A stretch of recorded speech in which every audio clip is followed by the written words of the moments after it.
கழகத்துடைய மற்ற அணிகளுடைய நிர்வாகிகளை தினமும் சந்திக்க முடியாது. உங்களில் பல பேர் நான் பர்சனலாக உங்களை தெரியும், உங்கள் பேர் எனக்கு தெரியும், நீங்கள் என்ன பொறுப்பில் இருக்கீங்கன்னு எனக்கு தெரியும். ஏன்னா தமிழ்நாடு முழுக்க பல மாவட்டங்களில் சுற்றுப்பயணத்தில் இருக்கிறவனா, சென்னையில் மட்டுமே இருக்க மாட்டேன். எப்படியும்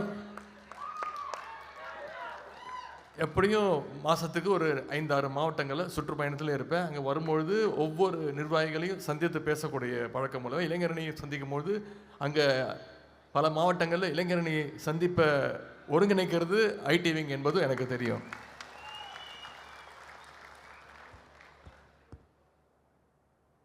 எனவே மற்ற அணி நிர்வாகிகளாக தினமும் சந்திக்க முடியாது. ஆனால் ஐடி விங் நிர்வாகிகள் உங்களை எல்லாம் சமூக வலைதளம் மூலமாக நான் கிட்டத்தட்ட தினமும் சந்திச்சுக்கிட்டு இருக்கிறேன். உங்களுடைய பதிவுகளை தொடர்ந்து நான் பார்த்துக்கிட்டு இருக்கிறேன், ஃபாலோ பண்ணிக்கிட்டு இருக்கிறேன். நீங்கள் போடுகின்ற வீடியோக்களை நான் ரசித்து பார்த்துருக்கிறேன்.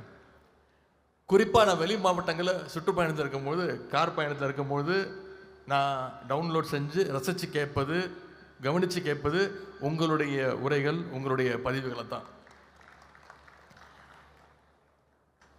நீங்கள் அத்தனை பேரும் மிகச் சிறப்பாக செயல்பட்டுக்கிட்டு இருக்கீங்க.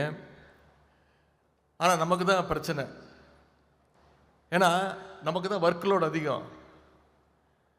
இன்னும் சொல்லப்போனால் அதிமுக ஐடி விங்கு, பாஜக ஐடி விங், அவங்களுக்குலாம் இந்த அளவுக்கு ஒர்க்லோட் இருக்காது, இந்த அளவுக்கு ப்ரெஷர் இருக்காது.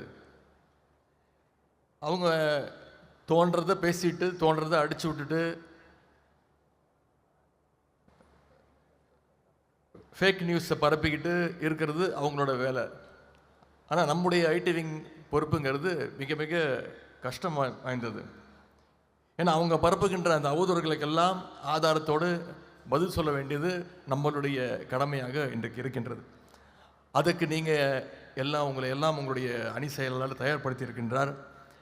நீங்கள் இன்னும் சிறப்பாக உங்களுடைய உழைப்பை கொடுக்க வேண்டும். எல்லா அவதூறுகளுக்கும் சரியான பதிலடி நீங்கள் கொடுத்துக்கிட்டு இருக்கீங்க. இன்னும் அதிகமாக அந்த பணிகளை நீங்கள் ஈடுபட வேண்டும். எனவே கழகத்தை காக்கக்கூடிய ஒரு காவல் அரணா இன்னைக்கு ஐடி விங் மிகச்சிறப்பாக செயல்பட்டுக்கிட்டு இருக்கிறீங்க.